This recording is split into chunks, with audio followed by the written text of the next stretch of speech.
Salam alaikum wa rahmatullahi ta'ala wa barakatuh. Bonjour tout le monde et bienvenue sur cette présentation qui porte sur l'adjectif qualificatif avec ses deux types, attribut et épithète. Donc l'adjectif qualificatif يقصد به الصفة. En fait, parfois ou souvent, on se trouve face à cette question. Quand on dit un adjectif qualificatif attribut ou épithète. Tout d'abord, je vous apporte cette vieille définition sur l'adjectif qualificatif qui est un mot variable, c'est-à-dire qui change, يتغير. Il s'accorde avec le nom qui qualifie en genre, c'est-à-dire féminin ou masculin, et en nombre, singulier ou pluriel. Donc l'adjectif qualificatif هو الصفة والمعروف عن الصفة أنها تتبع الموصوف بالنوع والعدد يعني كي يكون الموصوف مؤنث الصفة أيضا مؤنثة.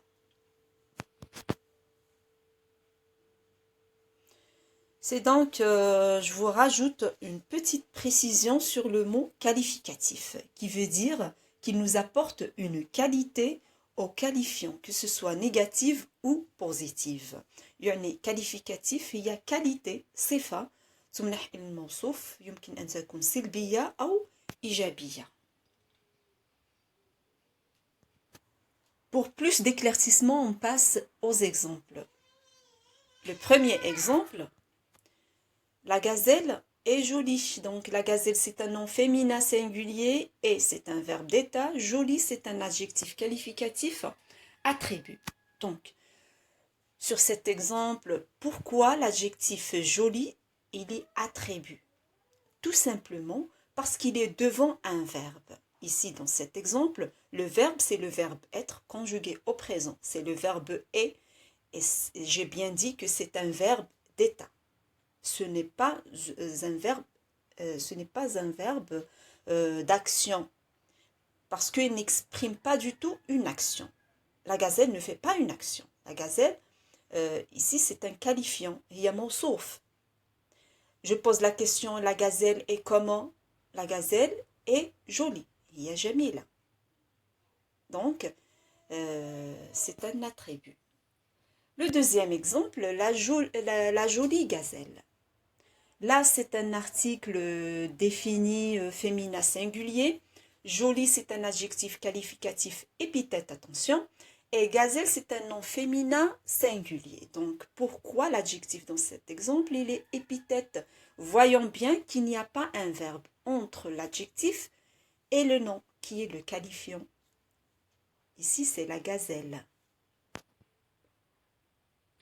On récapitule. Je vous donne ces deux petites formules qui sont pratiques. Donc le nom qualifiant plus un verbe d'état plus un adjectif qualificatif attribut. Tout simplement qui يكون ما بين الموصوف والصفة فعل هنا c'est un adjectif attribut. Pour la deuxième formule,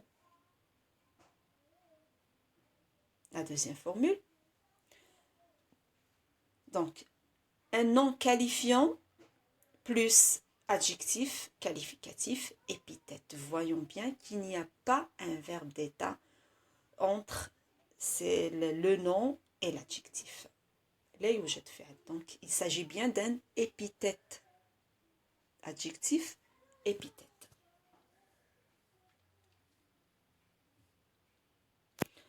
Prenez bien cette note. Notez bien. Les verbes d'état expriment l'état du sujet, c'est-à-dire le qualifiant. Autrement dit, un verbe d'état n'exprime pas du tout une action. لا يعبر على فعل قام به الفاعل وإنما هي حالة.